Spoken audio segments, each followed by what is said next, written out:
जहाँ भक्ति वहाँ शक्ति, जहाँ श्रद्धा वहाँ माँ का वास। जय माता दी। नवरात्रि के ये 9 दिन सिर्फ व्रत और पूजा के दिन नहीं होते, ये वो समय होता है जब माँ दुर्गा खुद अपने भक्तों के घर आती हैं। लेकिन क्या आपने कभी सोचा है, अगर माँ आपके घर आती हैं तो वो रहती कहाँ है? क्या वो सिर्फ मंदिर में होती हैं या आपके घर के किसी कोने में चुपचाप विराजमान होती हैं? आज जो आप सुनने वाले हैं वो आपके सोचने का तरीका बदल देगा। जय माता दी। नवरात्रि का असली अर्थ। नवरात्रि यानी 9 रातें। ये वो समय है जब माँ दुर्गा अपने 9 रूपों में पृथ्वी पर आती हैं। 19 मार्च से शुरू होने वाली नवरात्रि हर भक्त के लिए एक अवसर है अपने घर को, अपने मन को माँ के स्वागत के लिए तैयार करने का। कहा जाता है इन 9 दिनों माँ हर उस घर में जाती हैं जहाँ सच्ची भक्ति होती है। माँ आपके घर में कहाँ रहती हैं? अब सबसे बड़ा सवाल, माँ आपके घर में कहाँ रहती हैं? पहला स्थान रसोई। जहाँ अन्न बनता है वहाँ माँ अन्नपूर्णा का वास होता है। अगर आपकी रसोई साफ है तो समझिए माँ वहीं विराजमान है। दूसरा स्थान पूजा घर, जहाँ दीपक जलता है, जहाँ आरती होती है, वहीं माँ शक्ति रूप में बैठती हैं। तीसरा स्थान घर की स्त्री।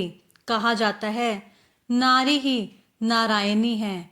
घर की महिला में ही माँ का रूप होता है। चौथा स्थान साफ सुथरा घर, जहाँ स्वच्छता होती है, वहीं लक्ष्मी का वास होता है। एक छोटी सी कहानी सुनिए। एक घर था जहाँ हर साल नवरात्रि में बड़ी श्रद्धा से पूजा होती थी, कलश स्थापना भी होती थी, भोग भी लगता था। लेकिन फिर भी उस घर में हमेशा अशांति रहती थी।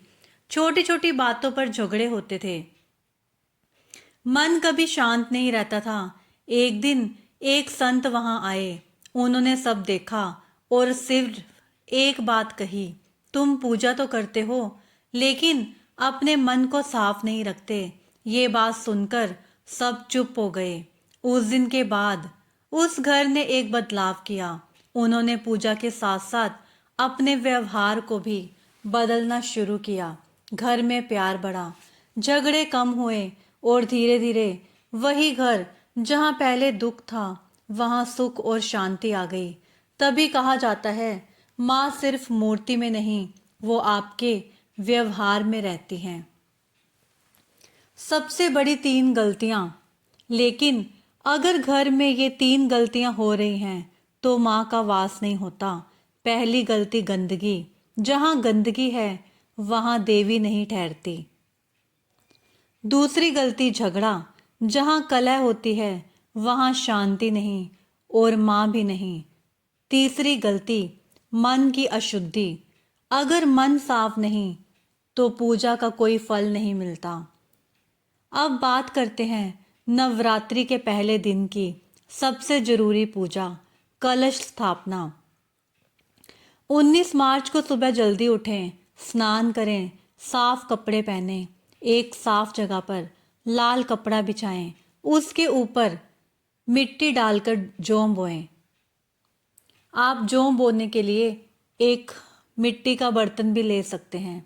जौ बोना समृद्धि और उन्नति का प्रतीक माना जाता है। अब एक कलश लें, उसमें साफ जल भरें, उसमें आम के पत्ते रखें और ऊपर नारियल रखें।